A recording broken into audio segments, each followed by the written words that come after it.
Bueno, muchachos, buenos días nuevamente. Muchas gracias a todos por la madrugada. La clase de hoy de Matemática Fundamental es la correspondiente al día noviembre 23 y vamos a continuar con nuestro concepto de demostración, ¿sí? Demostración o como se habla en el texto del enigma de Fermat, demostración absoluta. Y bueno, estábamos viendo cuáles son los métodos o algunos métodos que se usan en matemáticas para demostrar afirmaciones que van a quedar verdaderas y absolutas para toda la vida. Eh, Hablando un poquito acerca de este concepto de demostración, fíjense que ustedes seguramente en el colegio oyeron hablar del teorema de Pitágoras. Bueno, no solo oyeron hablar, sino que espero que lo hayan usado múltiples veces. El teorema de Pitágoras, pues, digamos, se le atribuye a la escuela pitagórica, pero es una demostración que se realizó hace muchos años, ¿cierto? De hecho, hoy voy a hablar también de una demostración que se hizo hace 2300, hace unos 300 años antes de Cristo, y desde ese momento que se plasmó esa demostración y se validó, digamos, lógicamente, pues queda aceptada para toda la vida, o sea, es algo eterno. Yo no sé si existe un concepto de inmortalidad tan tangible como el de una demostración, ¿sí? O sea, cuando uno piensa en algo inmortal, es algo que perdura por todos los tiempos, y yo, digamos, no concibo algo que tenga esa característica más allá, por ejemplo, de las demostraciones matemáticas. Eso es algo bien interesante para discutir, pero bueno, lo discutiremos más adelante en los talleres del curso y haciendo los análisis de las lecturas que hemos mirado. Bueno, entonces habíamos visto dos métodos. Uno era el método directo. Entonces yo quiero demostrar que P implica Q. Entonces empezamos en P, vamos haciendo argumentos lógicos, definiciones, axiomas, teoremas, modus tollendo ponens, simplificación de disyuntiva, bueno, todas estas reglas de inferencia hasta finalizar en Q. Entonces si quiero demostrar que P implica Q, arranco en P y de alguna forma termino en Q. Tenemos otro método que se llama el método del contrarrecíproco, y es que si yo quiero demostrar P implica Q, entonces yo no demuestro P implica Q, sino que demuestro no Q implica no P, ¿sí? Porque no Q implica no P es equivalente a P implica Q, y entonces hago una demostración directa, pero de no Q implica no P. Bueno, hoy vamos a abordar dos o tres métodos adicionales, y creo que con esto hacemos una gran, digamos,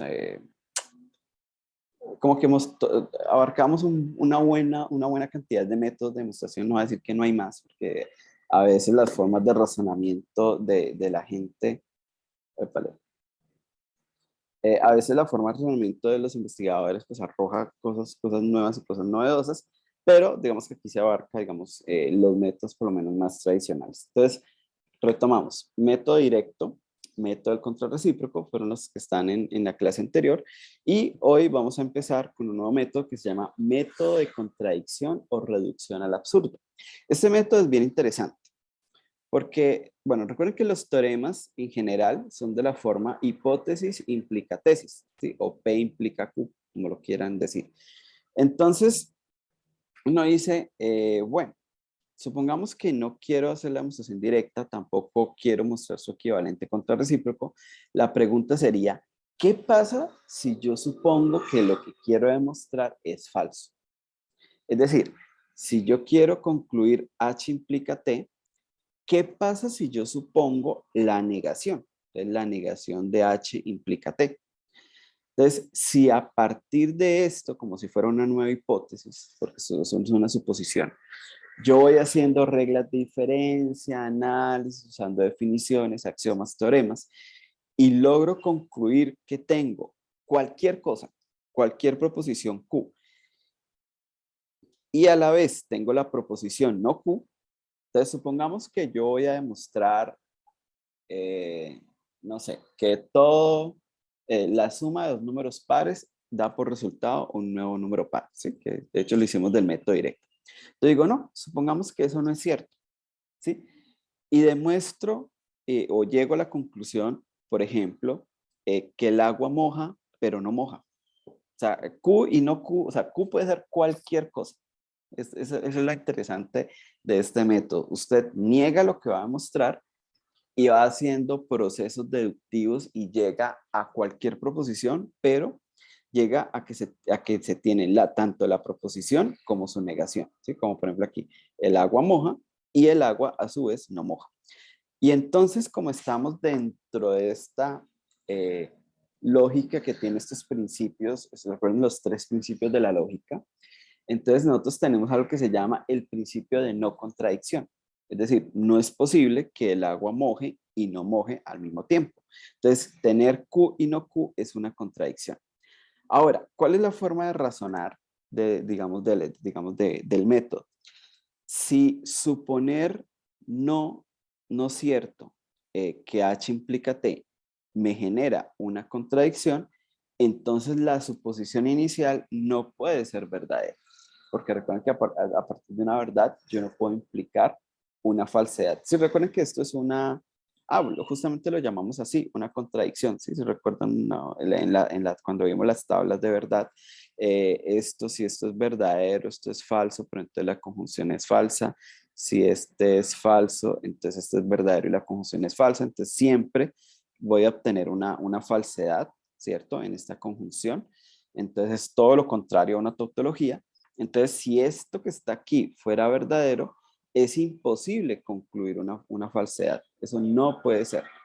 Entonces, ¿qué quiere decir? Pues que mi suposición inicial es falsa, por tanto, lo que yo quería demostrar era verdadero. ¿Sí? Yo sé que parece un trabalenguas, pero digamos que es la forma en cómo actúa este razonamiento. Entonces, repito, yo tengo que demostrar que a partir de una hipótesis puedo concluir una tesis. Entonces yo digo, bueno, supongamos que no. Entonces vamos a suponer la negación de lo que yo quiero demostrar. Y si yo supongo esto, entonces intento llegar a algo que sea como Q y no Q. Eso genera una contradicción y por tanto mi suposición no puede ser verdadera, tiene que ser falsa, por tanto lo que yo tenía que demostrar era efectivamente verdadero. Y entonces ahí he logrado la demostración. Esa es la forma, digamos, de entender este método que se llama el método de reducción al absurdo. Ahora, una última cosita. ¿Y cómo hacemos para trabajar con la negación de una implicación? Bueno, dentro de las tautologías que tenemos, bueno, ahora no recuerdo si está en la lista, pero pues si no hay que agregarla, tenemos esta tautología. La negación de H implica T es equivalente, lógicamente, recuerden, lógicamente, o sea, es una tautología, a H y no Q. ¿Sí? Bueno, aquí está escrito mejor. Entonces, simplemente yo arranco como con dos premisas. Una premisa es mi hipótesis y la otra premisa es la negación de mi tesis. Si con estas dos, digamos, premisas iniciales, yo voy haciendo las deducciones lógicas, los axiomas, las definiciones, concluyo cualquier proposición y la negación de ella misma, entonces he probado H implica T. Dentro de la lógica, ¿sí? Si lo quieren ustedes hacer, lo que estamos usando es que esto que está aquí es una tautología, o aquí hay una equivalencia lógica. Si yo pongo aquí un sí, solo sí, todo esto se vuelve una tautología, es decir, todo esto aquí queda con verdad. Aquí tengo HTQ, pueden hacer la tabla, sería una tabla con 8 filas, ¿sí? Tampoco es tan complicado, y les dejo de tarea verificar que esto que está aquí es una tautología. Entonces, esta tautología es la fundamentación del método que llamamos demostración por contradicción o reducción al absurdo. Creo que el nombre lo dice todo. O sea, demostrar por contradicción quiere decir, bueno, pues vamos a negar lo que quiero probar y voy a llegar a una contradicción. Ahora, contradicción también se puede decir como que uno reduce todo su análisis a algo absurdo, por eso se llama reducción al absurdo. Bueno, vamos a ver un ejemplo que a mí es de los ejemplos que más me gustan.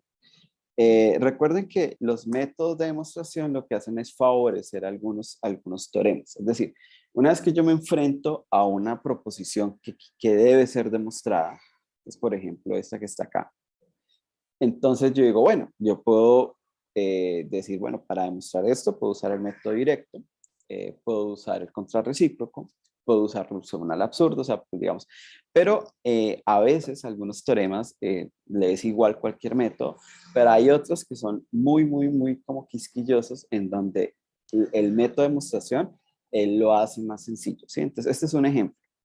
Si yo quiero demostrar que raíz de 2 es un número irracional, entonces un método directo podría, entre comillas, funcionar, pero créanme que es muy complicado, muy tedioso. Eh, un método contrarrecíproco también podría funcionar, pero también se hace un poco complicado. Pero este en particular funciona muy bien con un método de reducción al absurdo. ¿Listo? Entonces, antes de poder abarcar digamos, la demostración, pues necesitamos una información básica, ¿sí? Recuerden que siempre uno debe tener en cuenta que debe entender el vocabulario con el que está trabajando, es decir, hay que tener las definiciones adecuadas. Entonces, tenemos la palabra irracional, ¿cierto? Y aunque no está aquí la palabra, pues lo contrario a irracional es racional, porque recuerden que vamos a trabajar por reducción al absurdo, lo que implica tener la hipótesis y la negación de la tesis. Entonces, la tesis aquí es que raíz de 2 es irracional, entonces la negación sería decir que raíz de 2 es racional. Entonces, aquí rápidamente, entonces, ¿qué es un número racional? Entonces, digamos que X es racional si yo puedo escribir a X como la división de dos números, pero esos números deben ser enteros. Entonces, wow, interesante, porque raíz de 2 es un número que él se determina por la siguiente propiedad. Es un número que cuando yo lo elevo al cuadrado da 2. Cuando estemos digamos, analizando los números reales, esto lo vamos a abordar con muchísimo más detalle, pero estas son cosas que uno aprende en el colegio. Entonces, raíz de 2 es un número que cuando lo eleva al cuadrado, pues me va a dar el resultado 2. Entonces, ese número no lo puedo escribir como el cociente de dos enteros, es decir, no lo puedo escribir como 3/4, ni como, no sé, 14 décimos, ni como 7 tercios, o sea, ninguno de estos divisiones de dos enteros me va a satisfacer que cuando lo eleva al cuadrado da 2. Entonces, eso es lo que sería ser un número racional. Ah, bueno, y X es irracional si no es racional, o sea, es lo contrario. Son dos definiciones complementarias, se dice esto en matemáticas. O sea, yo defino qué es algo y le doy otro nombre a lo que no lo es. ¿Sí? Entonces, por ejemplo, racional, cuando el número se puede escribir como la división de dos enteros, y racional, pues cuando no puedo hacer eso. Un ejemplo aquí, por ejemplo, muy rápido. Entonces, por ejemplo, el 0,333 periódico es un racional porque yo lo puedo hacer como 1/3. Entonces, este R es un racional. Bueno, y un número que no sea racional, bueno, el raíz de 2 justamente lo vamos a demostrar. Entonces, bueno, raíz de 2 no es un número racional o es un número irracional. Entonces, vamos a actuar por contradicción. Entonces, ¿cuál es mi hipótesis? Pues mi hipótesis va a ser, no, esta no es mi hipótesis, perdón, aquí yo me equivoqué. Yo ya subí las notas al campus, pero bueno, siempre me pasa eso. Tengo que después volverlas a subir porque a veces por ahí cometo errores tipográficos. Bueno, entonces la tesis es que raíz de 2 no es, eh, bueno, es irracional. De hecho, voy a cambiar aquí, es irracional. Esperen, yo voy a hacer aquí cosita. Vamos a copiar. Vamos a borrar acá. Esta es mi tesis, que raíz de 2 es irracional. Pero como yo voy a actuar por contradicción, entonces lo que voy a hacer es negar la tesis. Entonces vamos a negar la tesis. Entonces negar la tesis querría decir que raíz de 2 no es irracional. Ahí ya lo tengo bien. No es irracional. ¿Sí? Ahora, no es irracional es lo mismo que decir que es racional. ¿Sí? Esta va a ser mi primera premisa. Raíz de 2 es racional. ¿Listo? Entonces, recuerden, vamos a arrancar con esta información o con esta suposición y vamos a aplicar axiomas, teoremas, definiciones, lo que nos venga a la cabeza, tolendus ponens, ponens tolendus, bueno, todas las reglas de inferencia que quieran. Y necesitamos llegar a una proposición y su contrario, su opuesto, ¿sí? Cualquier tipo, entonces que el agua moja y no moja, que el sol alumbra pero no alumbra, que la luna existe pero no existe, cualquier cosa, y entonces, ¡pum!, llegamos a una contradicción. Bueno, entonces vamos a arrancar con la negación de la tesis. Aquí simplemente lo que hice fue reescribir y decir raíz de 2 es racional. ¿Sí? Recuerden que son definiciones complementarias. ¿Sí? Si algo es racional, decir que no es racional es decir que es irracional, o decir que algo no es irracional es decir que es racional. Entonces, bueno, raíz de 2 es racional. Entonces aplicamos la definición. Entonces la definición de qué es que algo sea racional. Ah, pues que existen dos números enteros, tal que raíz de 2 es la división de esos dos números, o el cociente de esos dos números enteros. Y aquí puedo poner una suposición adicional, y es que los enteros no tienen factores en común. Recuerda que los números enteros se pueden escribir como productos de números primos, o se conoce como el teorema fundamental de la aritmética, ya lo mencionamos creo que en la clase anterior. Y yo puedo suponer que esos dos números no tienen nada en común, ¿sí? En su factorización prima. ¿Por qué? Porque yo puedo hacer esa suposición. Bueno, porque volvamos a este ejemplo. Si yo pienso en 0,3333, yo lo puedo ver como la división de dos números enteros, como por ejemplo el 4 y el 12. ¿Sí? Si ustedes toman la calculadora y 4 lo dividen entre 12, les va a dar 0,333333. Bueno, la calculadora no les va a poder dar todos los tres infinitos que significan estos tres puntos, pero más o menos uno intuye lo que la calculadora dice. Entonces, claro. Pero no da un cuarto en vez de un tercio. ¿Cómo? Disculpa. No da 0,3. Bueno, sí, da 0,3 exacto, no, 3, no 0,3 periódico.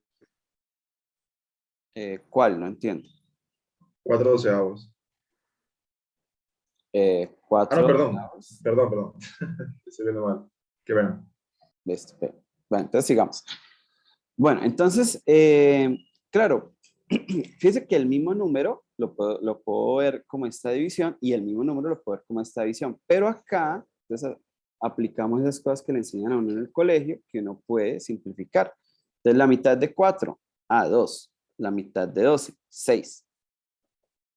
Entonces, el mismo número, 0,3333333 infinitos 3, lo puedo ver como 1 entre 3, 4 entre 12, 2 entre 6. De hecho, hay infinitas formas de verlo como una división, pero aquí habían factores en común, es decir, el 2 fue un factor común del 4 y el 12, por eso lo puedo simplificar. Y aquí lo mismo, el 2 y el 6 también tienen un factor en común, que es el 2, entonces volvemos a simplificar. Mitad de 2, 1, mitad de 6, 3. Fíjense que ahí ya llegamos a el que yo ya tenía. Y aquí cuando ya no puedo simplificar más, entonces uno dice, ¿por qué no puedo simplificar más? Pues porque el 1 y el 3 ya no tienen factores en común. ¿Listo? Entonces yo puedo suponer que los dos números no tienen factores en común. ¿Por qué? Porque es simplificado. ¿Sí? Una vez que ya sé que el número raíz de 2 es racional, yo lo escribo de alguna forma, no sé, digamos 4 doceavos, por ejemplo, y simplifico hasta que me dé un tercio. ¿Sí? Pues, bueno, obviamente 4 doceavos no es raíz de 2, pero supongamos que raíz de 2 es la división de dos números enteros, yo lo simplifico, y después de simplificar me quedó el n arriba y la m abajo. Entonces, el n y el m no tienen factores en común. Esta es la parte clave, ¿sí? Porque este va a ser mi q. Mi q es n y m no tienen factores en común. ¿Listo? Vamos a ver cómo llegamos a que sí tienen. Entonces no pueden tener y no tener al mismo tiempo. Y ahí está la contradicción. Entonces aquí ya hacemos manipulaciones algebraicas. ¿Sí? Si yo multiplico por m a ambos lados, entonces este se cancela y entonces voy a llegar a esta ecuación. Raíz de 2 por m es igual a n. Entonces tengo una relación entre los dos enteros. Entonces el n yo lo puedo obtener como raíz de 2 multiplicado por el m. Ahora yo puedo elevar al cuadrado. Aquí yo no estoy escribiendo las justificaciones, pero pues son, digamos, pasos algebraicos que creo que no son difíciles. Entonces, si yo elevo al cuadrado acá, entonces, bueno, aquí me queda n cuadrado, pero aquí, entonces me queda 2 por m cuadrado, ¿sí? Recuerden que cuando tengo a por b al cuadrado, entonces tenemos que a al cuadrado por b al cuadrado. Y aquí estoy utilizando justamente la propiedad. Cuando el raíz de 2 se eleva al cuadrado, pues raíz de 2 es un número que cuando lo eleva al cuadrado me da 2. ¿Listo? Entonces llegamos a que 2 por m cuadrado es n cuadrado. O sea que puedo tener una conclusión. Aquí voy a hacer una regla de inferencia, ¿sí? Si n cuadrado es 2 por m cuadrado y 2 por 1 entero es un número par, entonces n cuadrado es un número par. Aquí estoy usando el modus tollendo ponens, pero pues cuando uno está haciendo las demostraciones no es tan quisquilloso pues allá en usar todo, pero pues aquí se ve, ¿no? O sea, n cuadrado es un entero 2, perdón, es 2 por otro entero, ¿sí? Porque m al cuadrado es un entero, porque m es un entero. Entonces, n cuadrado es par. Entonces uno dice, ay, ¿cómo así n cuadrado es par? Yo demostré un teorema la clase anterior por el método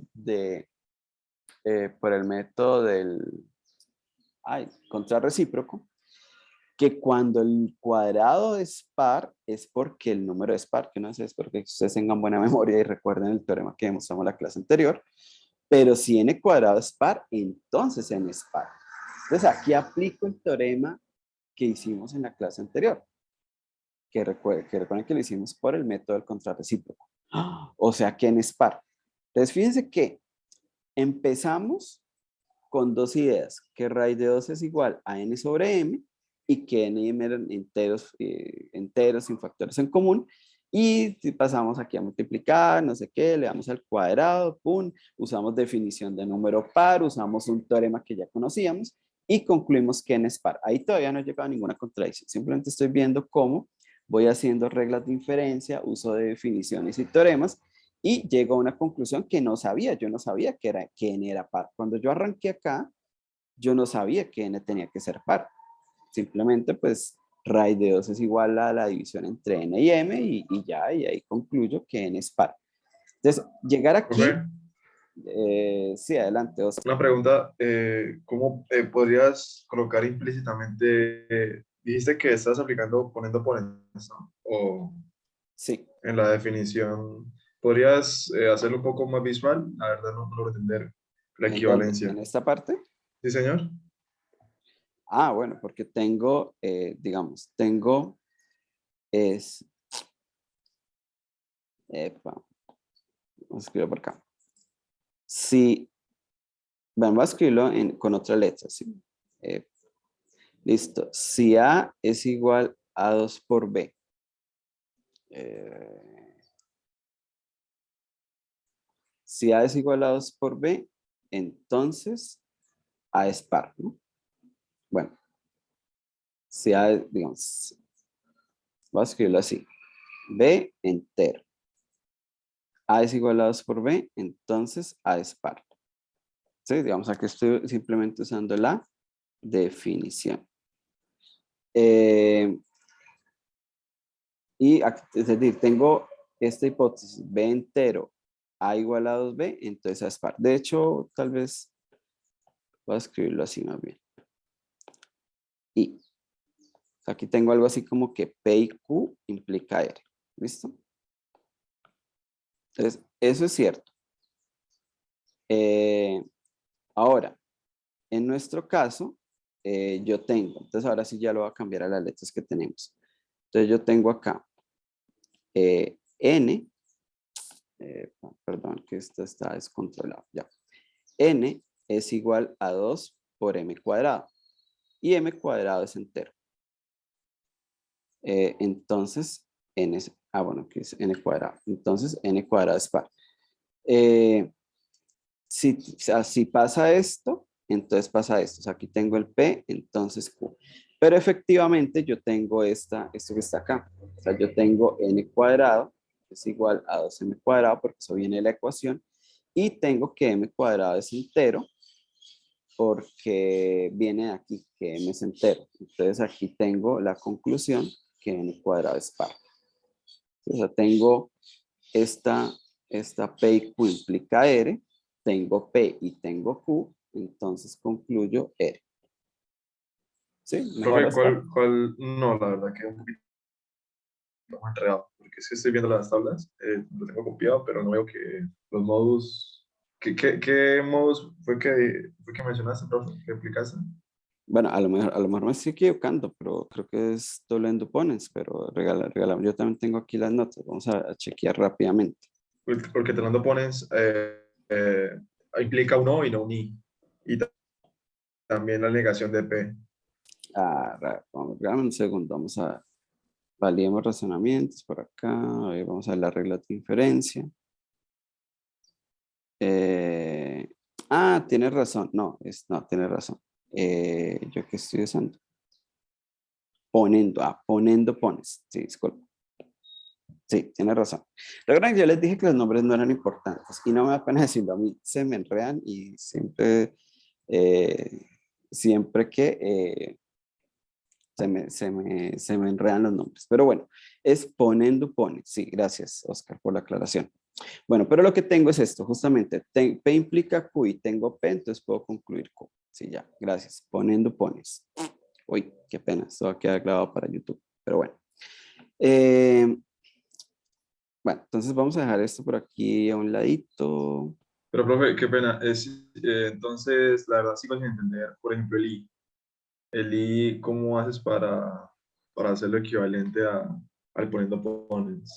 Es que ese es como mi bug mental en este momento, porque yo me imagino el poniendo pones, pero con la equivalencia directa, más no con el I, a no ser de que haya o exista otra equivalencia. Por eso, o sea, Eh, estoy usando esto, ¿cierto? Ujú. O sea, ¿quién es P? Aquí, ¿quién es P? ¿O qué es N P? cuadrado. No, P es cualquier proposición. Ah, ok. Esta P puede ser una R y S, por ejemplo. Ah, ok, ya te entendí. ¿Sí? O sea, cuando yo uso las reglas de inferencia, las proposiciones no tienen que ser atómicas. Simplemente, vea, esto es cualquier... Ay, bueno, esto está demasiado, vamos a ponerlo más grueso. Esto puede ser, por ejemplo, R y S. Y si yo tengo R y S, pues fíjense que ahí queda R y S implica Q, tengo R y S, concluye Q.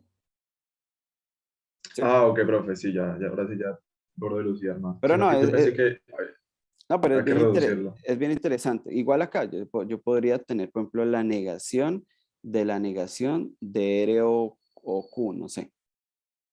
Entonces, la negación de R o Q es R o Q. ¿Sí? O sea, Perfecto, lo profe, que dice sí. aquí es negar una proposición. Esta de acá puede ser molecular, ¿no? Me da la proposición. Así es como lo estoy usando.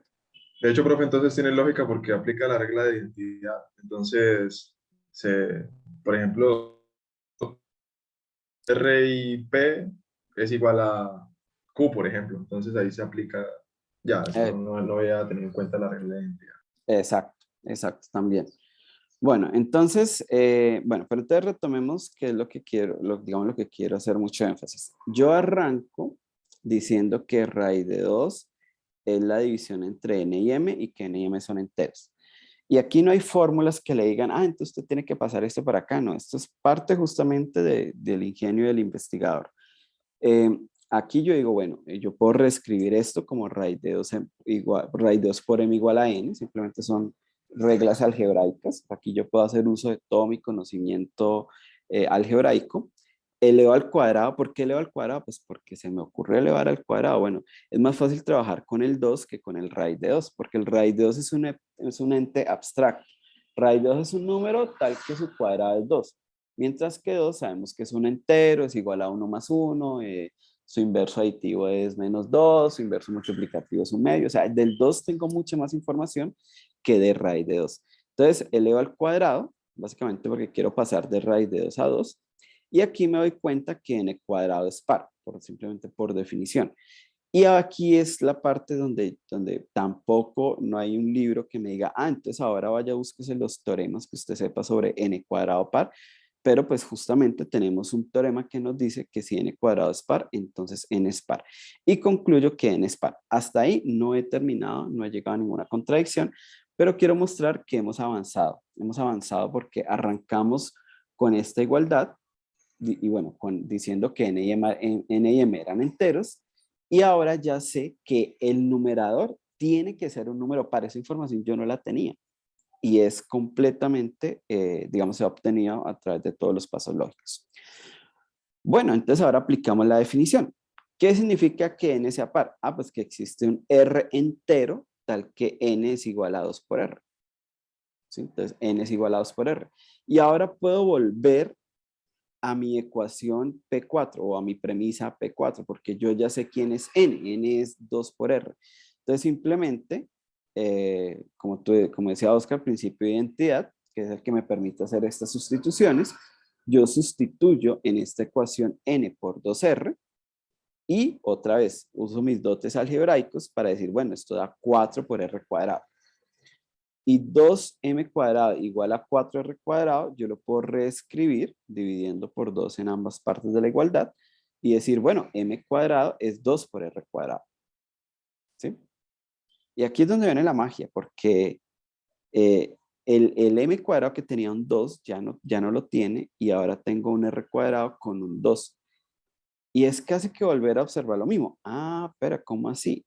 M cuadrado es 2 por r, o sea que m cuadrado es par. Y si m cuadrado es par, entonces puedo volver a usar mi teorema, porque esa es la magia también de los teoremas, siempre son ciertos. Entonces, si el cuadrado de un número es par, es porque el número debía ser par. Entonces, eso es lo que decía nuestro teorema. Entonces, si m cuadrado es par, pues m es par. O sea que m es par. Ah, pues claro, m es par. Entonces ya esa información tampoco la teníamos. Eso quiere decir que existe un entero tal que m es 2 por s. Entonces, ¿cómo así? Porque ahora tengo que n es par y que m es par. N es 2 por r y m es 2 por s. O sea que 2 es un factor común. O sea, si ambos son pares, ambos los puedo dividir por 2. O sea, tengo un factor común. Y había dicho que no habían factores en común.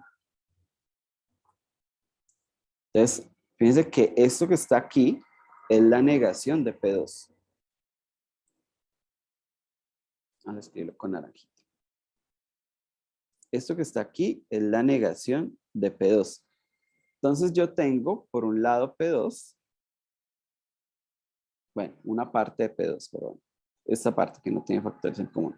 Entonces no tienen y sí tienen contradicción. Y ahí finaliza la demostración, no necesito hacer nada más.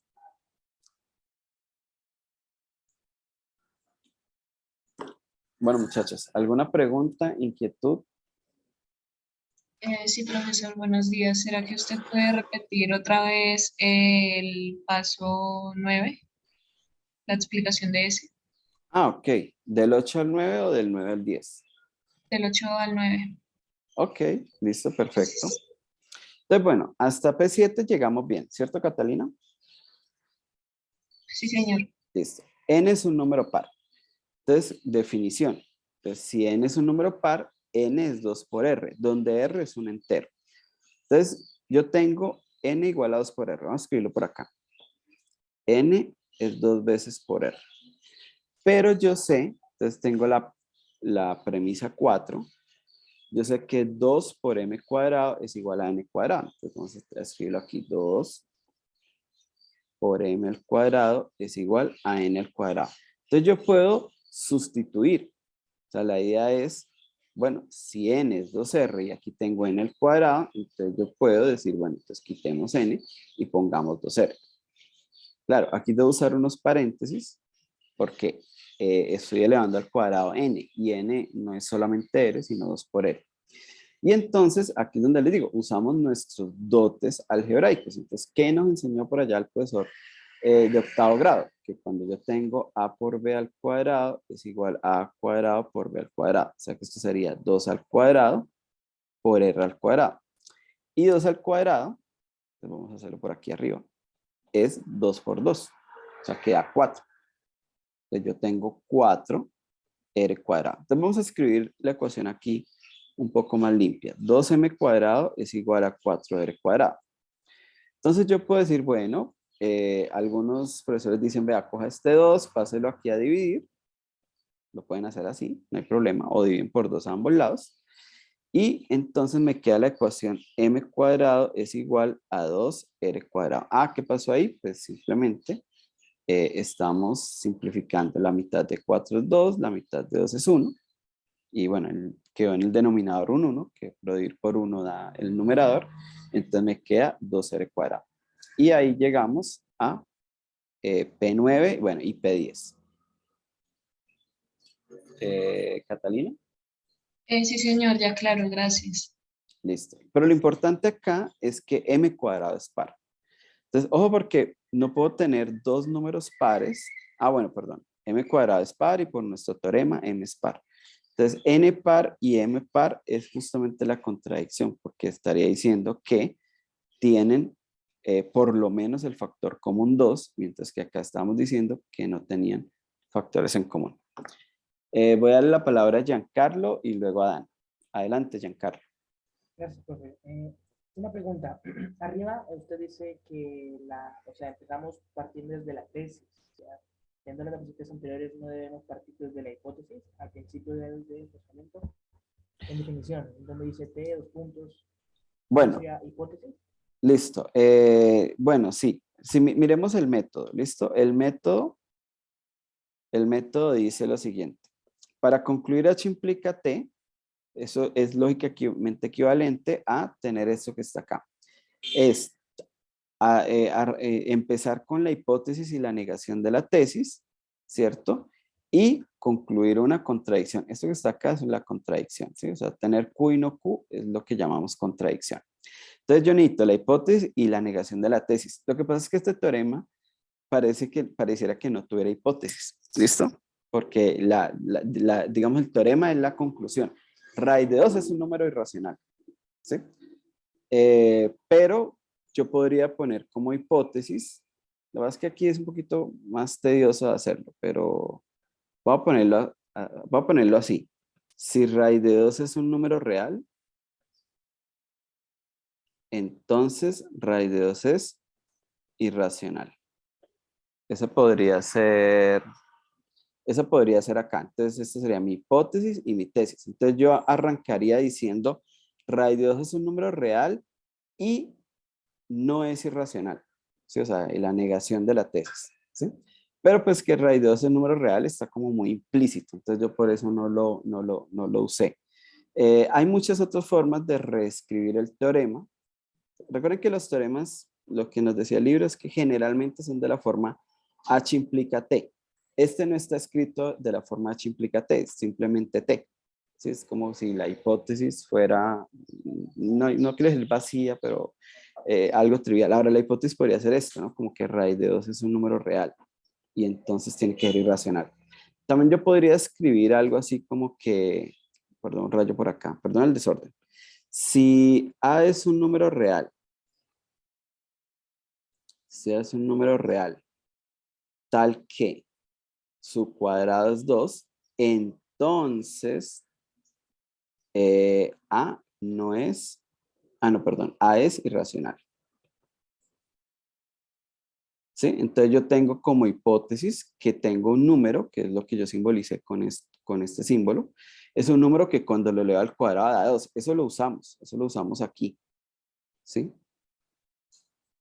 Y la negación de la tesis es que ese número es irracional, sino que la negación de la tesis es lo que después lo reescribimos como que el número es racional. ¿Sí un poco mejor, Giancarlo? Sí, señor, ahora sí, ahora sí. Pero estas preguntas son pero muy válidas.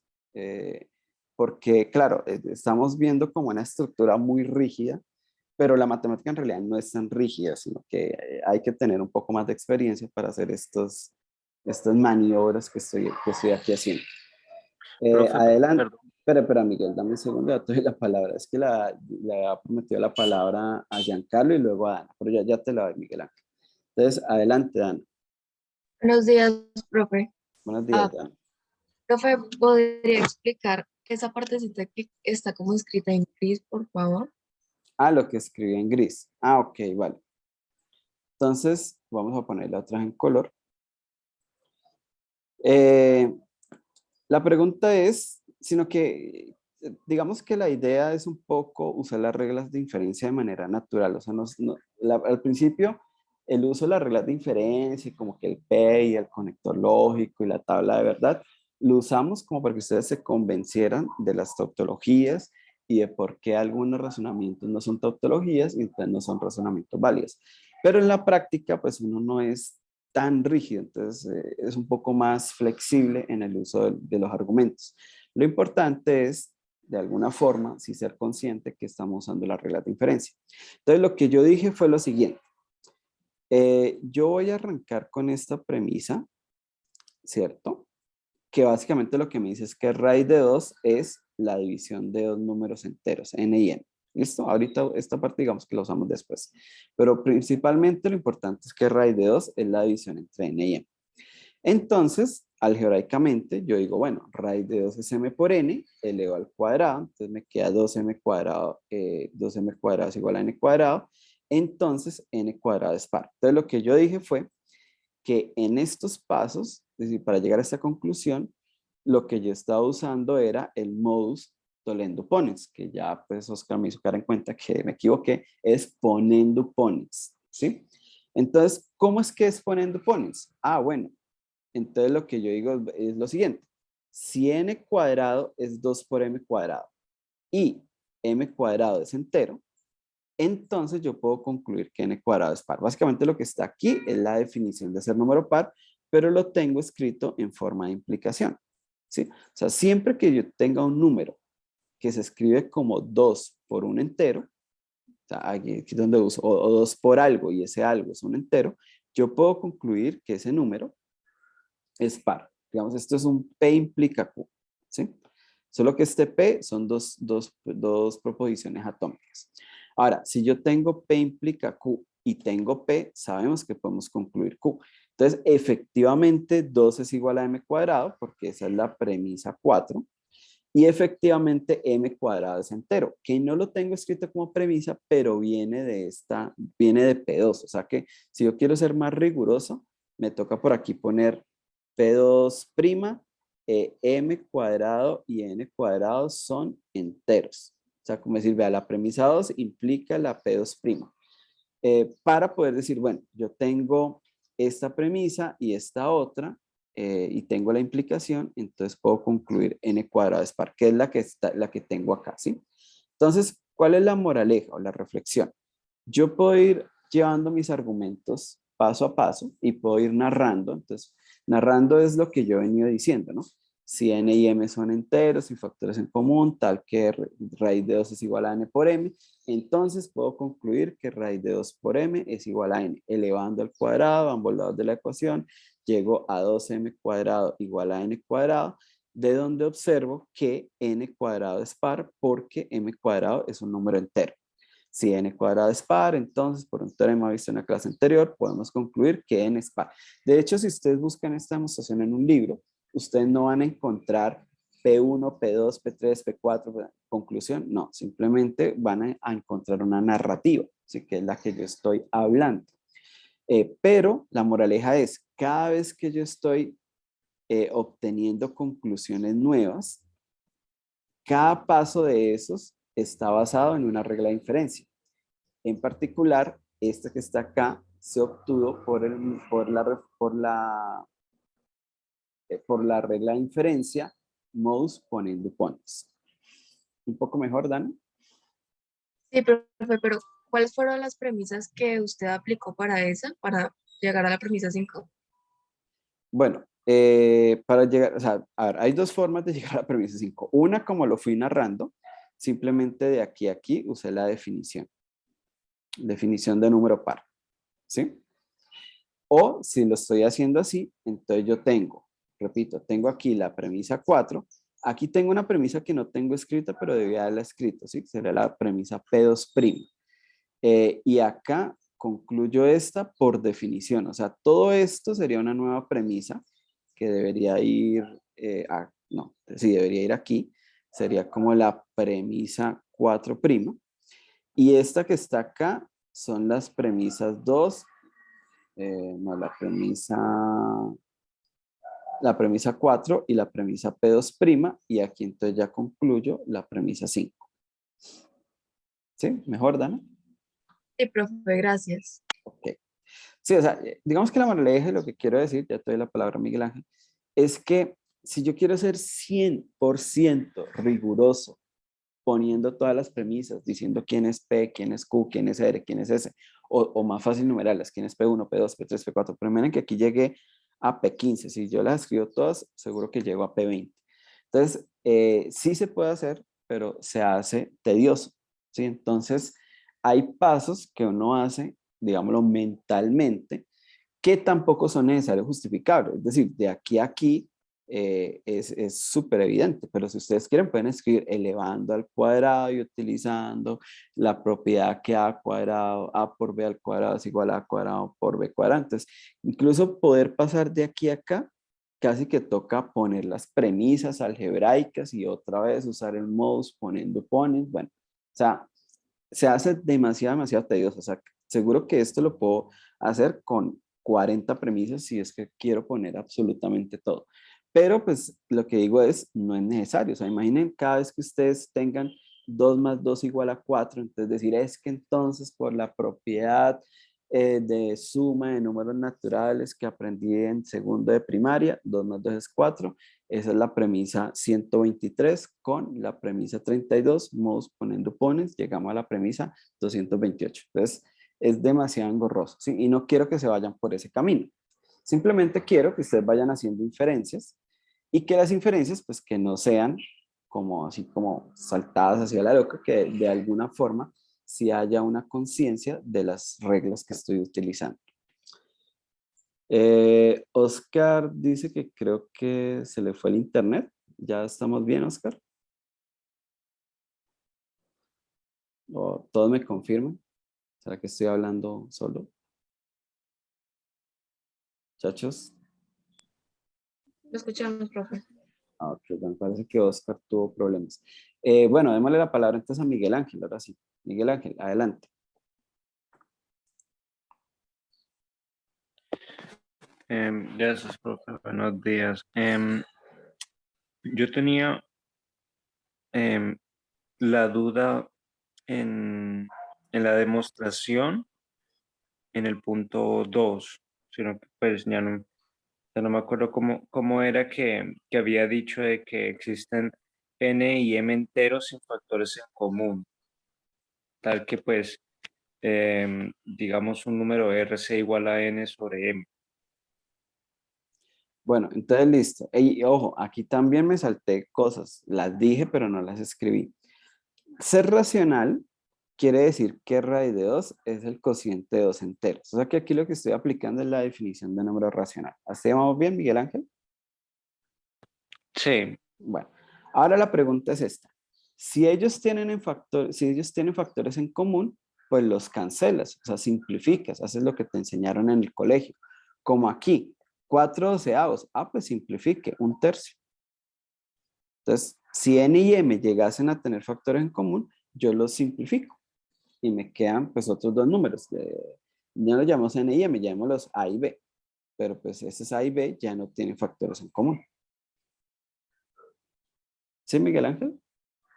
o sea, de que los dos números a medida que yo los voy simplificando, al final me tienen que dar dos números que no tienen nada, no tienen factores en común, como un tercio y así. Sí, claro, porque si tienen factores en común, pues tú los simplificas. Y cuando ya los simplifiques, claro, aquí yo pude haber hecho todo en un solo proceso, ¿no? O sea, 4/12. ¿Cuál es el factor común? 4. Digamos entre 4. Arriba da 1, abajo da 3. Ya. Ya no hay más factor en común porque el factor común era 4, el factor común más grande. Entonces, como era 4, pues lo simplifiqué y ya. ¿Sí? Aquí yo lo mostré como si fuera un proceso, pero no tiene que ser un proceso, es un solo paso. Supongamos que tienen factores en común, entonces escogen el factor común más grande, simplifican y ya no tienen factores en común. O sea que en el caso, pues ya al final, como n y m tienen factor común el 2, entonces Exacto. es como tener 4 sobre 2 o algo así. Claro, sí, los dos números son pares, no sé qué números sean, pero pues, supongamos que son el 18 y el 44, por ejemplo. Entonces, tienen factor en común. Entonces, yo puedo simplificar a 9, 22avos. Pero hay una contradicción porque se supone que cuando yo arranqué, yo lo simplifiqué y ya no podía simplificar más. Pero ahora al final resulta que sí podía simplificar más. Entonces, no pueden pasar las dos cosas. O yo hice y simplifiqué hasta que ya no podía más, pero ahora después me dicen que sí puedo simplificar más. Entonces ahí está la contradicción. ¿Sí, Miguel Ángel? Ya, sí. Ok. Bueno, no recuerdo ahora si en el taller hay para hacer demostraciones así por este método, pero a lo largo, o sea, esto es algo que vamos a usar por todo este curso y todo el curso de cálculo 1, incluso los cursos de física también, porque es una forma bonita de razonar. Es decir, ¿por qué pasa esto?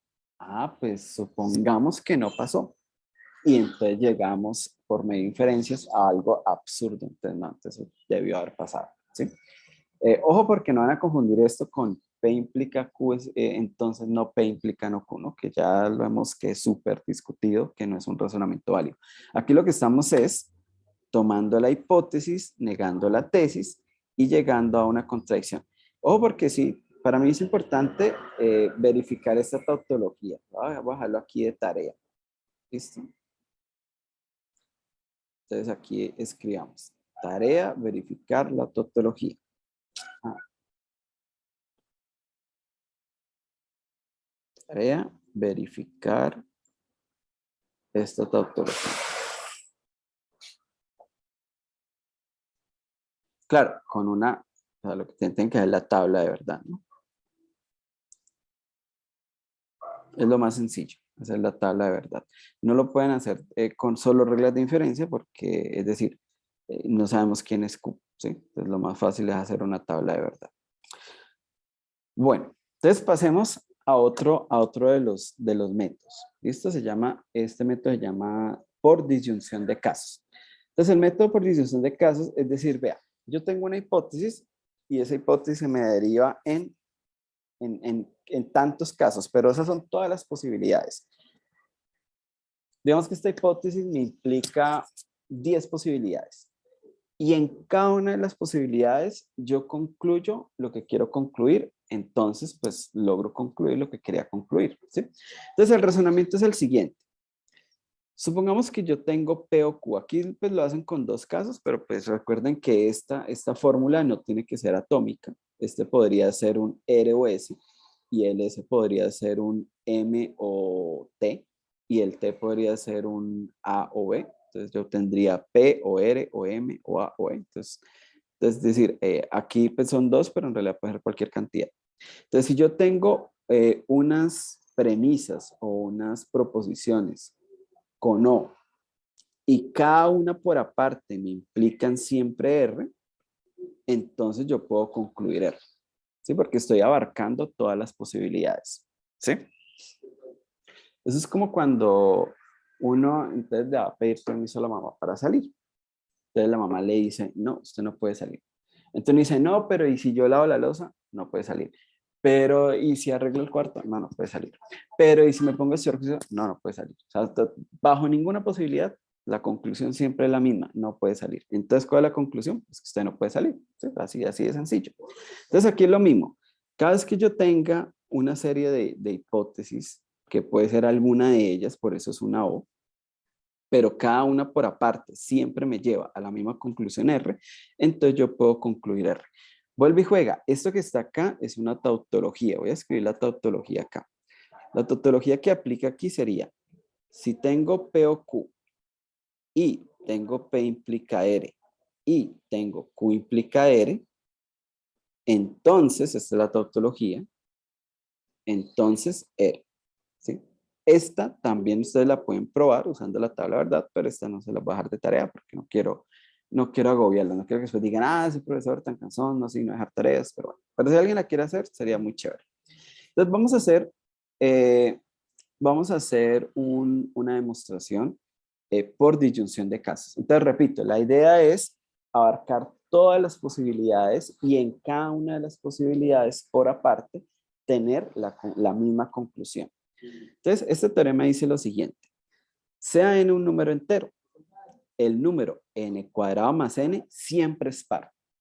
A mí esos teoremas con las enteras me encantan porque uno siempre piensa que los números naturales uno los conoce y los números naturales tienen un montón de digamos, de propiedades y de cosas súper interesantes que a uno se le escapan. Estas obviamente que estamos viendo son muy sencillas, luego vamos a ver cosas mucho más complejas.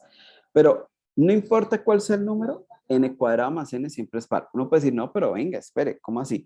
Si yo hago 7 al cuadrado más 7, bueno, eso sería 49 más 7, eso da 56. 56 es par. Funciona. No, pero venga, y si yo hago no sé, el 100, bueno, 100 al cuadrado más 100 sería algo así como 10.100. Es par. Funciona. Y si hago el 1, bueno, 1 al cuadrado más 1, eso es 1 más 1, queda 2, que es par. Entonces siempre, no importa quién sea n, el más su cuadrado siempre da una cantidad par. Bueno, antes de mirar la demostración, voy a darle la palabra a Dana, a ver qué inquietud tiene. Adelante, Dana. Profe, qué pena, es que se me está recortando el audio y no lo escuché bien. ¿Puede repetir, por favor? ¿Desde qué parte? ¿Desde Buenos Días? No, señor, desde que empezó con lo de disyunción de casos. Ok, listo, vale, no se preocupe, no estaba tomando el pelo. Bueno, entonces, disyunción de casos. Entonces, ¿escuchaste que tu mamá no te va a dejar salir? Sí, ese sí lo escuché. Bueno, entonces, si eso quedó claro, créame que esa es la mejor analogía. Entonces, bueno, la idea es, retomemos.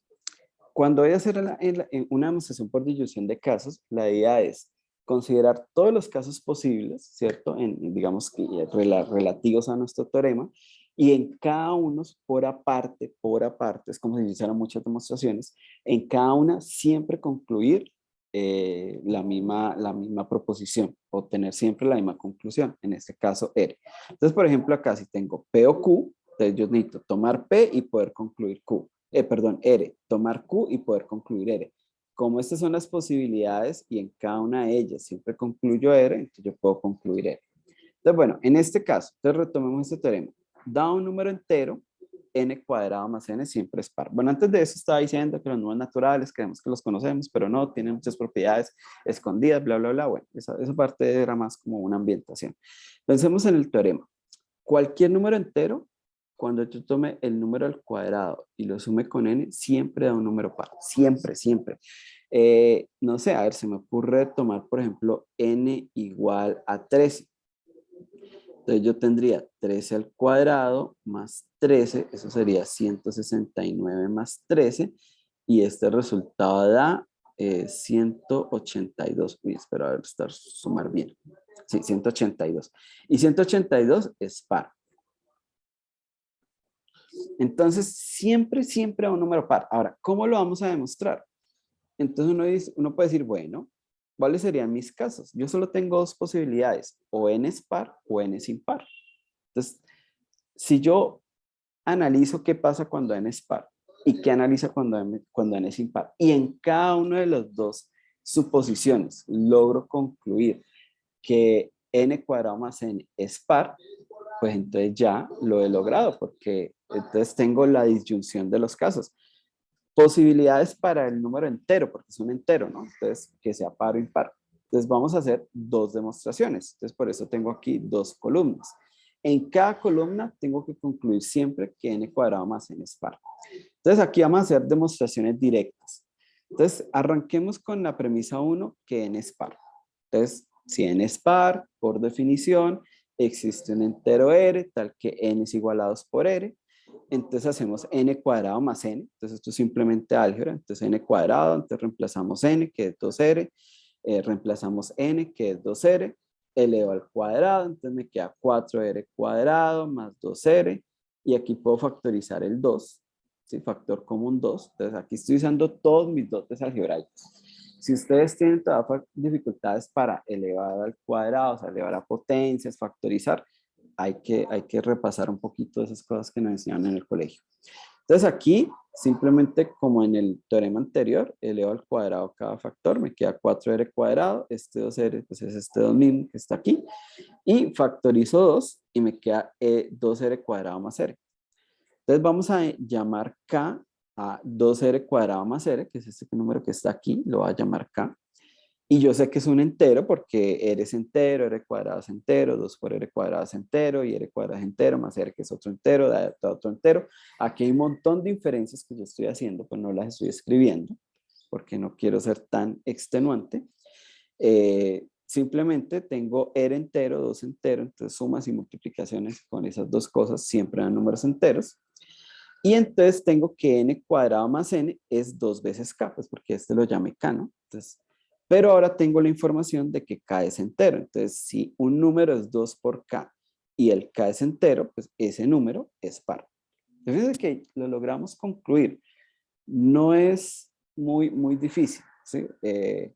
Yo empecé suponiendo que n es par y analicé, utilicé definiciones hasta que concluí que n cuadrado más n es par. ¿Qué usé en el camino? Definiciones, usé álgebra, renombré variables. Entonces, por ejemplo, todo esto que está aquí lo llamé k, porque le quise poner un nombre que se viera un poco más simple. N cuadrado más n es 2 por k, y este k ahora sabemos que es un entero, entonces n cuadrado más n es par. Bueno, Haider pregunta que si tengo que hacer un cambio de variable. ¿En qué parte, Haider?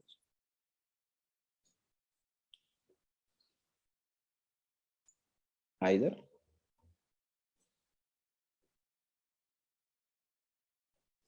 Bueno, entonces, Haider, siempre, no entiendo dónde siempre.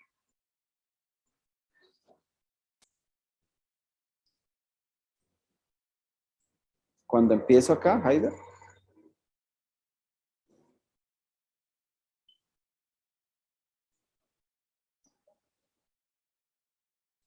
Ah, que yo hago cambio de variable. No, no es necesario. Cuando yo digo esto, llamémoslo K. No es necesario siempre. Es simplemente, yo puedo haber dicho, vea, aquí, perdón. Voy a borrar esto. Vea, 2r cuadrado más r es un entero. Entonces, bueno, creo que aquí voy a escribir que ya estaba arriba, pero n cuadrado más n es r cuadrado más r. Entonces, por definición, n cuadrado más n es par. Si lo tengo escrito así, no hay ningún problema. Pero digamos que es más una costumbre mía renombrar para que me quede igualito a las definiciones. Es que si yo miro la definición de número par, un número es par si es 2 por algo que es un entero. Entonces ese algo yo lo llamo k. Pero no es una obligación. Es simplemente manía mía. Bueno, ahora, ¿ya terminé la demostración? No, porque qué tal que cuando n sea impar, entonces yo ya no me dé, que no me dé que n cuadrado más n sea par. Entonces, para completar la demostración, analizamos el otro caso y que no quede la menor duda. Si n cuadrado es impar, entonces pues hacemos básicamente lo mismo, ya hemos venido trabajando con esto, ¿no? Existe un r tal que n es 2r más 1, entonces yo reemplazo aquí, reemplazo acá el n, o sea, perdón, reemplazo aquí y reemplazo acá. Utilizo mis dotes algebraicos, entonces hay que saber cómo se soluciona un binomio al cuadrado. Recuerden que, vamos a poner por aquí en color grisecito, recuerden que a más b al cuadrado es igual a cuadrado más 2 veces a por b más b cuadrado. Así todas cositas que el profesor de álgebra les recalcaba y les decía, muchachos, no se les olviden el binomio cuadrado, perfecto, bla, bla, bueno. Entonces todo eso lo usamos acá, ¿cierto? Y aquí no hice los pasos porque se los voy a dejar a ustedes para que lo verifiquen, pero acá, a pesar de estos unos, cuando yo sumo y hago todo, puedo factorizar un 2 y me queda 2 por 2r cuadrado más 3r más 1. Pero aquí yo creo que yo tengo un error. A ver, aquí. No, sí, porque esto da 6 y factorizo un 2. Ahí está bien. Entonces, da esto. Y lo mismo, yo tomo k igual a esto que está acá, 2r cuadrado más 3r más 1, y verifico que es un entero, pues porque r es entero, r al cuadrado es entero, 2 por r es entero, entonces 2 por r cuadrado es entero, r es entero, multiplicar por 3 es entero, 3 por r es entero, cuando sumo estos dos es entero, y si a un entero le sumo 1, sigue dando entero. Fíjense que acá hay muchas implicaciones que no las estoy poniendo todas porque sería extremadamente aburridor, pero pues simplemente por operaciones. Los enteros se pueden multiplicar y sumar entre ellos y siguen dando siempre números enteros. Entonces n cuadrado más n es 2 por k, otra vez, y el k es un entero, entonces n cuadrado más n es par. Entonces fíjense que mi hipótesis la partí en una disyunción P o Q, y arrancando en P, yo concluyo R, que es n cuadrado más n en par, y si arranco en Q, también concluyo el mismo R. Entonces ya no necesito escribir más, simplemente el teorema queda resuelto por disyunción de casos. O sea, no hay más posibilidades, o n es par o n es impar. En cualquiera de las situaciones, al final la conclusión es que n cuadrado más n es par. Entonces, repito, nos basamos en esta tautología que está acá. Bueno, y este se llama demostración por contraejemplo. Este es un poco extraño porque no es exactamente para probar teoremas, sino para mostrar la falsedad de algunas proposiciones. Entonces, va a leer un poco lo que dice ahí. Usualmente nos encontramos con el deseo de demostrar que una afirmación de la forma todo elemento de X que satisfaga la propiedad P satisface también la propiedad Q. O sea, este generalmente tiene estos cuantificadores. O sea, como que para todo fulano pasa tal cosa. Entonces, cuando uno quiere probar que, quiere intentar probar que esto es verdadero, pero puede suceder que una información de esa sea falsa. Entonces, el método de demostración por contraejemplo es más para mostrar que algo es falso. ¿Sí? Entonces, ¿cómo demuestro algo que tiene el cuantificador para todo es falso? Entonces, simplemente lo que hay que hacer es exhibir un contraejemplo. ¿Sí?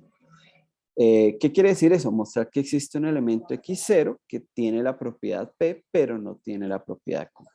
Y con eso concluimos que la afirmación, todo elemento que satisfaga la propiedad P satisface la propiedad Q, demostramos que eso es falso.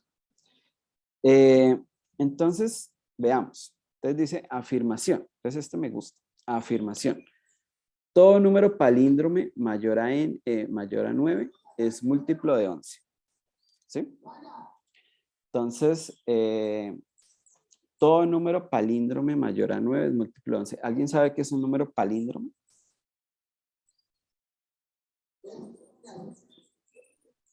Que se lee igual de derecho y al revés. Eso, si es un número que se lee igual de derecha a izquierda como de izquierda a derecha. También los llaman números capicúas, si no estoy mal. Pero me gusta más un poco la palabra palíndromo. Palíndromo a veces se usa más para frases en el idioma español, ¿sí? Entonces, uno también puede hacer frases que se leen igual de derecha a izquierda que de izquierda a derecha. Entonces, por ejemplo, una muy famosa, amo la paloma. Entonces, amo la paloma, si yo la leo de aquí para allá, dice amo la paloma. Entonces, amo la paloma es una frase palíndromo. Claro, hay unas un poco más complejas, como por ejemplo, dábale arroz a la zorra, el abad. Entonces, aquí si lo leen de derecha a izquierda, dábale arroz a la zorra, el abad. Entonces, dábale arroz a la zorra, el abad, o amo a la paloma. Con los números es un poco más simple, ¿sí? Entonces, con los números tenemos, por ejemplo, el número 11.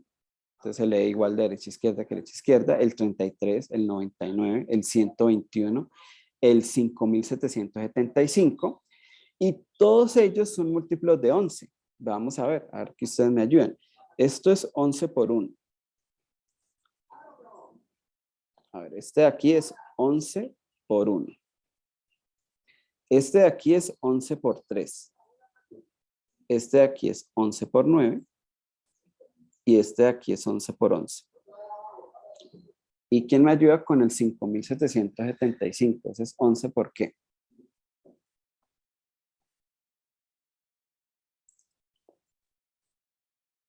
¿11 por 577?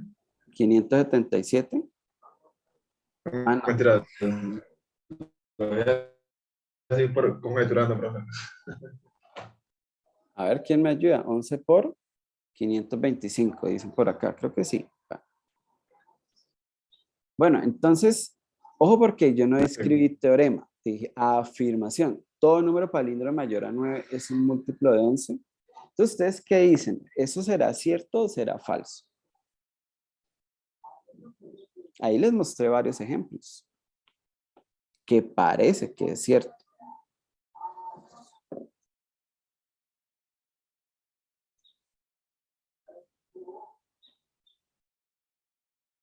Profe, ¿podrá subir un poquito?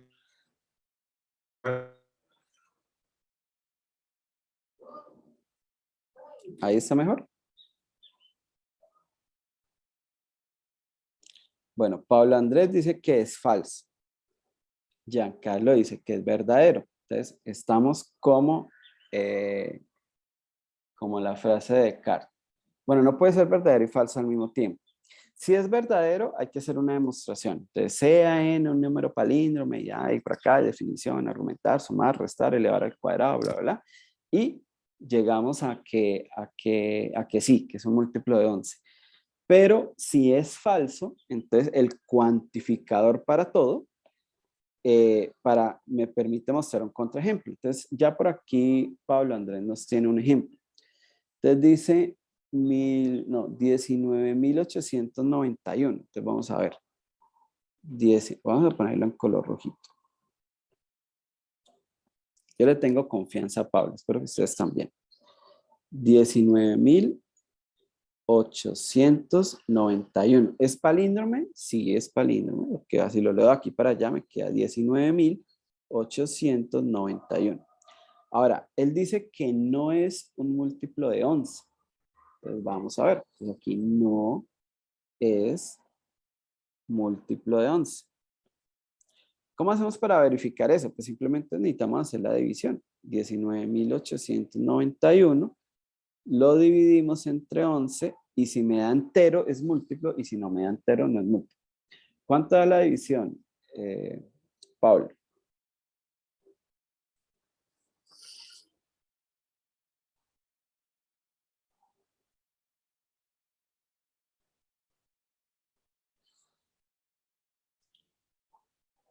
Bueno, entonces Pablo hace la división.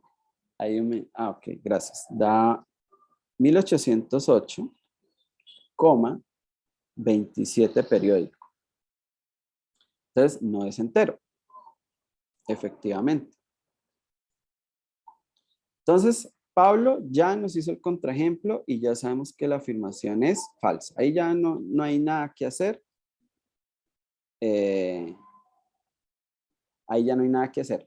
Me gusta esto. Vamos a ver si se nos va a ir algo de tiempo, pero va a ser muy, muy bonito. Porque recuerden que es la forma en cómo razonamos. Entonces, alguien en el chat escribió lo siguiente. Vamos a escribirlo con color verde. Dice, 11 por 12 es igual a 132. Y 132 no es palíndromo. Claro, efectivamente. No lo puedo leer igual de derecha a izquierda que de derecha a izquierda. Ahora la pregunta es, ¿eso implica que la afirmación es falsa?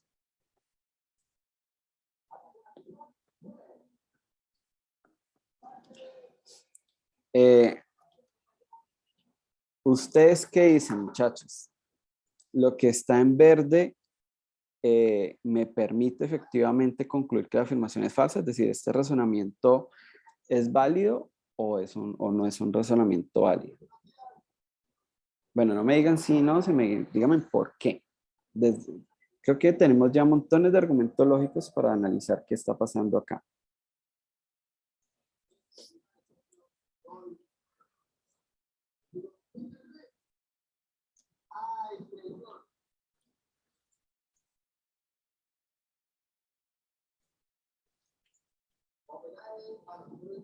A ver, voy a leer un poco el chat. Dice, no cumple la condición de palíndrome, de modo que no cumple con el dominio mencionado, porque es una premisa que dice que es con todos los números palíndromes. Ahí se especifica que todo número palíndromo mayor a 9 es múltiplo de 11, no con todos los múltiplos, más no que todo múltiplo de 11. Ok, bueno, sí, la idea es por ahí. Porque estamos diciendo o porque estamos diciendo, bueno, voy a borrar estas frases porque en realidad no son importantes. Entonces, estamos diciendo lo siguiente. P, palíndromo. Bueno, mayor que 9. Entonces, Q, múltiplo de 11.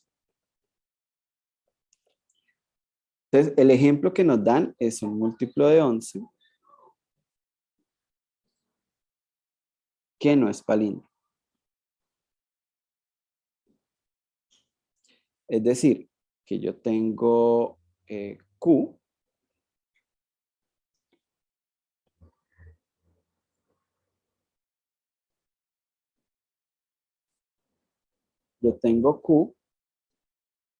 bueno, voy a cambiar el entonces por una I, y tengo no P.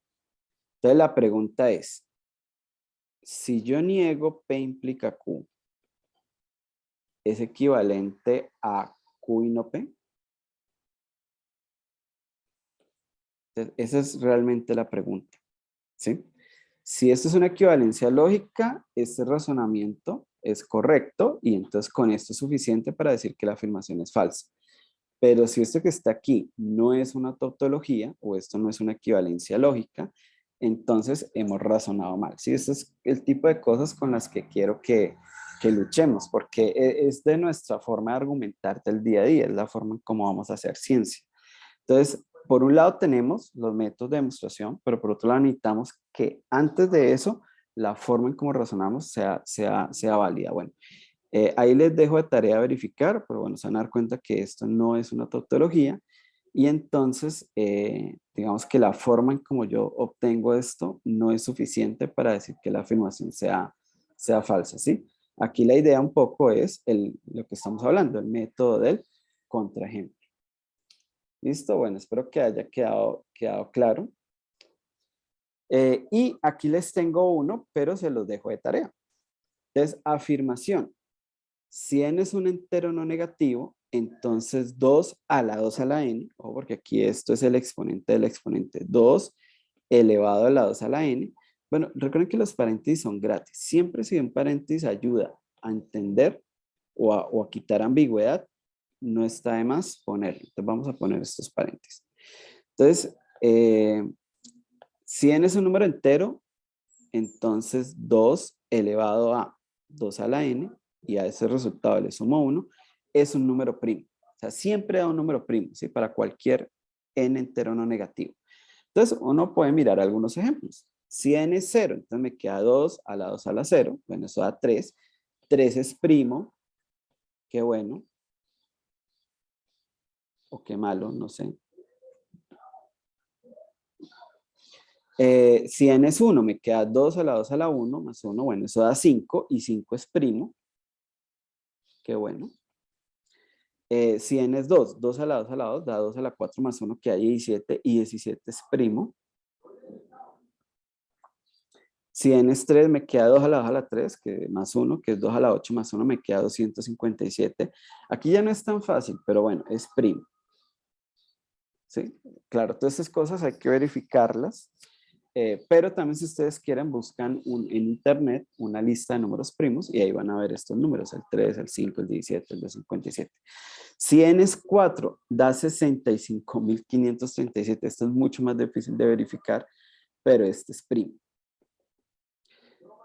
Claro, si uno dice... Sí, adelante. Una forma fácil de verificar si un número es primo es ver los dos últimos dígitos. Y si no es un múltiplo de cualquier número, pues ya sabes que no es primo. O si es o ¡Wow! no es. ¿Y usted cómo se sabe esa regla? Creo que lo vi en internet o fue un truco que aprendí por observación. Yo creo que lo vi en internet. Es fácil. Listo, vale. Entonces voy a anotarla acá, ¿listo? Si los dos últimos dígitos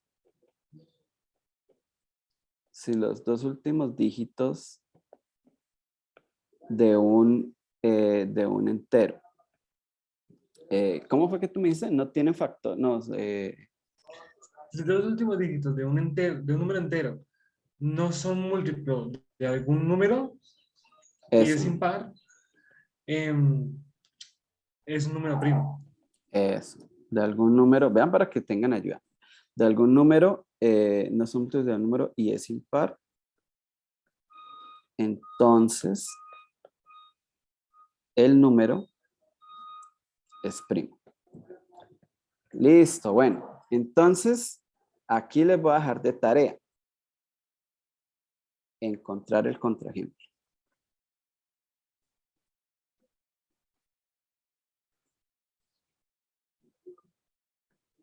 Listo, bueno. Lamento decirles que esa regla no funciona. No es cierta. Encontrar números primos es de las cosas más difíciles con las que se han enfrentado la humanidad. Justamente porque no hay ni reglas para determinar que sean primos, ni fórmulas para encontrar que hayan primos. Por muchos años, los matemáticos pensaron que esta afirmación era cierta, o sea, que efectivamente no importaba cuál n yo pusiera acá, esto me daba un número primo.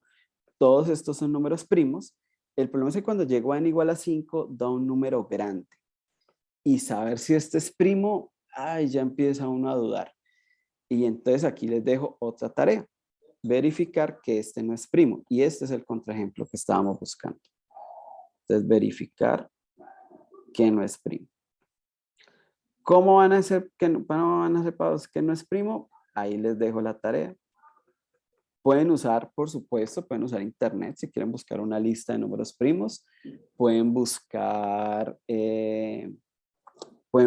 por ejemplo, supercalculadoras, que las hay en internet, y decirle, vea, factoríceme, o cuáles son los primos de este número, y entonces, pum, él se lo va a factorizar. Pueden hacer lo que quieran, no lo van a hacer a mano, porque créanme que si lo hacen a mano, van a tardar algunos meses tal vez, pero busquen la forma de verificar que este número no es primo. O sea, repito, a los matemáticos les tomó años. Aquí voy a dejar también yo una tarea, voy a dejar la tarea de buscar la historia de esta proposición que está aquí, porque se pensaban que eran números primos y obviamente hace muchos años no había calculadoras, no había internet, las cosas se verificaban a pie y por allá alguien, un matemático con mucho ingenio y mucho tiempo de trabajo, logró factorizar este número que está acá.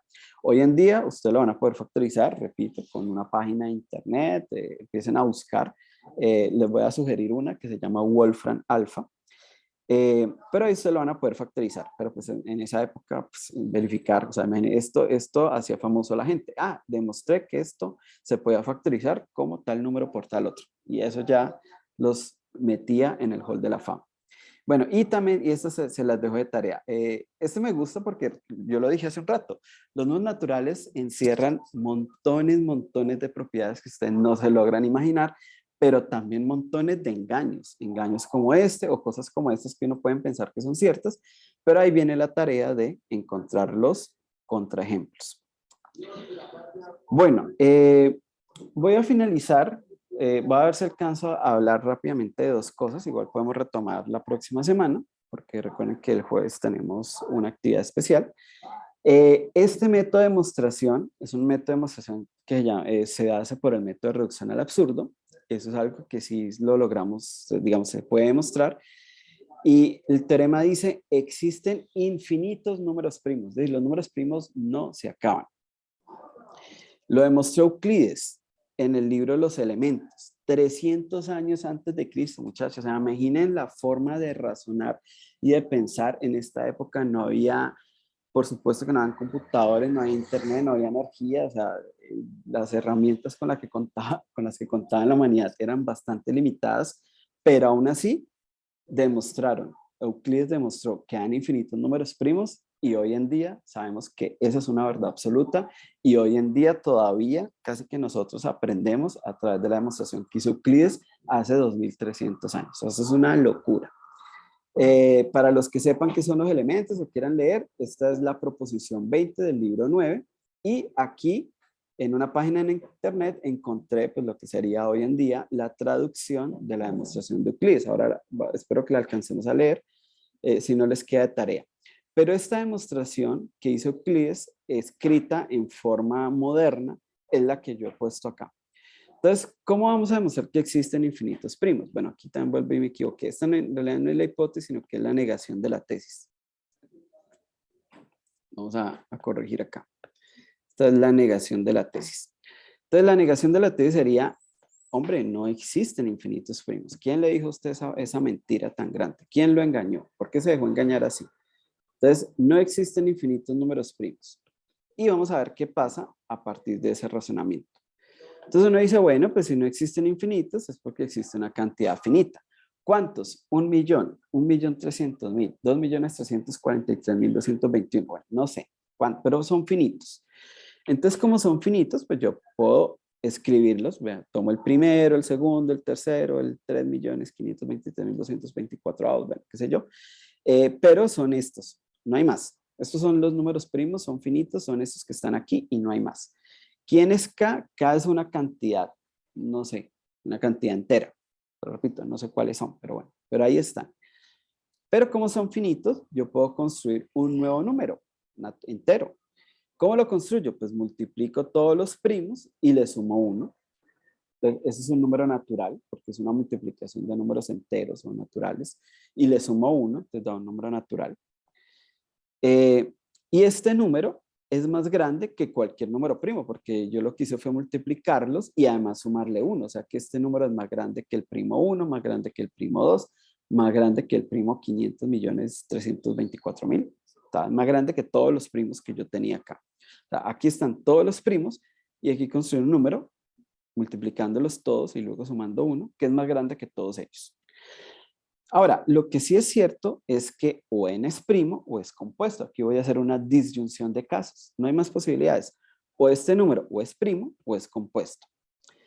Si es primo, entonces tiene que ser uno de estos primos, porque recuerden que aquí están todos los primos. ¿Sí? Aquí ya están todos, no hay más. Pero si n es primo, entonces n es más grande que n, porque n es más grande que todos los primos. Como él es un primo, pues él es más grande que él mismo. Esa es una contradicción. No hay un número que sea más grande que sí mismo. Entonces ahí llegué a una contradicción. Analicemos el otro caso. No es primo, es compuesto. ¿Dónde está? Si no es primo, así. Entonces, si no es primo, pues es múltiplo de algún primo, porque eso es lo que dice el teorema fundamental de la aritmética. Todos los números o son primos o son compuestos, o sea, producto de primos. Entonces, si no es primo, tiene que ser múltiplo de algún primo. Entonces, existe un m y un primo i, no sé, el 123avo, no sé, bueno, algún primo, tal que n es m por i, porque es un múltiplo del primo i, del iésimo, ¿sí? Entonces yo meto esto acá, lo puedo reemplazar en mi ecuación. Recuerden que el número n era la multiplicación de todos los primos más 1. Solo que el número n en sí mismo es un múltiplo del primo iésimo. Entonces, ¿qué hago acá con esta ecuación? Despejo 1. Entonces paso, digamos, lo que uno dice es pasar esto aquí a restar. Y ahora puedo factorizar el primo i, porque el primo i está aquí y está por acá en algún lado. Por aquí está el primo i, el iésimo, está por ahí en algún lado. Entonces yo lo puedo factorizar. Aquí me queda m y aquí me queda la multiplicación de todos los primos, excepto el iésimo, porque el iésimo pues lo puse acá. Y entonces lo que llego acá es que este número que está acá es un número entero natural y ese número entero o natural es multiplicado por el primo i me da el número 1. O sea que 1 es un número compuesto y eso es una contradicción también. Entonces fíjense que esta demostración, que es una demostración que hizo Euclides hace 300 años, por un lado, yo hago una disyunción de casos y en cada caso llego a una contradicción. O sea que eso es una demostración por reducción al absurdo y dentro de la reducción al absurdo utilizo una disyunción de casos. En cualquier caso, la negación de la tesis es una falsedad, por tanto la tesis es una verdad. Entonces hemos demostrado un teorema. ¿Listo? La demostración es realmente una maravilla, o sea, por eso, o sea, era Euclides. Euclides fue quien creó la geometría euclidiana y no solamente trabajó en geometría, sino que trabajó en aritmética y en muchas otras cosas, y escribió unos libros que se llaman Los Elementos. Los elementos son, según algunas referencias en internet, son el segundo libro más leído en toda la historia de la humanidad. Si se preguntan cuál es el primer libro, bueno, es la Biblia. Pero después de la Biblia, los elementos. Oye, si usted no ha leído los elementos, de hecho, está out, como se dice, o se decía hace muchos años. Entonces, en los elementos están registrados muchos resultados matemáticos 300 años antes de Cristo. Muchos de ellos tienen que ver con geometría, pero algunos de ellos tienen que ver con aritmética. En particular, hay infinitos números primos. Ahora, ¿cómo lo escribió Gauss en su época? Claro, Gauss no tenía la simbología, ni los subíndices y que el n. Voy a leerlo así muy rápidamente. Él dice, sean ABC los números primos propuestos. Ojo, porque él no dice, tengo K números primos. Claro, él trabajaba con las letras, pues las letras son finitas, entonces dice, sean ABC. Pero pues así como es ABC, puede ser ABCDEFG, o puede ser ABCDEFGHIJKL, o más. O sea, esta es una representación de algo finito, ¿sí? Y recuerden, 300 años de Cristo, ¿sí? No vayan a ser tan malos con Euclides. Entonces él dice, bueno, supongamos que los primos son ABC, ¿cierto? Y tómese el número menor medido por ABC. Aquí lo que está diciendo es que tome como el mínimo común múltiplo de ellos o la multiplicación de ellos, ¿sí? Y sea de E, o sea, él lo llama de E. Él trabajaba siempre con segmentos y los segmentos los trabajaba como poniendo letras en los extremos. Entonces, por eso para él D era como un segmento. Entonces, el segmento de E. ¿Sí? Esa era como la cantidad número. Y entonces, luego dice, añádase la unidad de F, o sea, súmele 1, lo que está diciendo. Y al segmento de E le añadimos una unidad que es EF, y pues, ¿qué me quedó? Me quedó el segmento de F. Entonces, ese DF, EF. Ese EF es la suma de DIE y de IF. Recuerden que DI es el producto de los primos y esto es el 1, que la unidad es el DF. Entonces ese número o es primo o no lo es. ¿Sí? Es como cuando yo llegué y dije aquí, bueno, multipliquemos todos los números, sumámosle 1, entonces o es primo o es compuesto. Entonces o es primo o no lo es. Entonces sea primo en primer lugar. Entonces está haciendo disyunción de casos. ¿Sí? Entonces han sido hallados los números primos A, B, C y F, que son más que A, B, C. O sea, es decir, tenía una cierta cantidad de números primos y ahora resulta que tengo uno más. Entonces, ¿cómo así? Yo solamente he dicho que había 1000, ahora hay 1001. Entonces, ahí se genera una contradicción. ¿Sí? Obviamente yo lo escribí un poco diferente, pero es en esencia la misma idea. Bueno, y ahí les dejo de tarea leer la segunda parte, pero van a ver que lo que está acá es lo mismo que está aquí, solo que esto usa un lenguaje mucho más moderno, que es como hemos venido trabajando, pero en la demostración de Euclides, 300 años antes de Cristo. Bueno, muchachos, el tiempo se nos ha acabado. Voy a parar la grabación en este momento. Si nos queda un minuto, pues nos despedimos. Entonces vamos a